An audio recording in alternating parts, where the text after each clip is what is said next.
you're experiencing crashing issues while trying to install FIFA 24, follow these steps to troubleshoot and resolve the problem. This guide will help you ensure a smooth installation process. Step 1. Check system requirements. Make sure your computer meets the minimum system requirements for FIFA 24. Check the game's official website for the specifications needed to run the game effectively. Step 2. Update graphics drivers.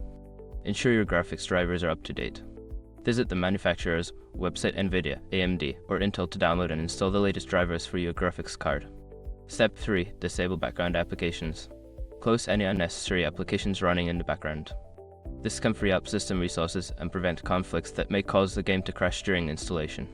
Step 4. Verify game files. If you are using a platform like Steam or Origin, use the built-in feature to verify the integrity of the game files. This will check for any corrupted files and replace them as needed. Step 5. Reinstall the game.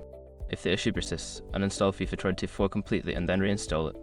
Make sure to download the latest version from a reliable source to avoid any installation errors. By following these steps, you should be able to resolve the crashing issue during the installation of FIFA 24.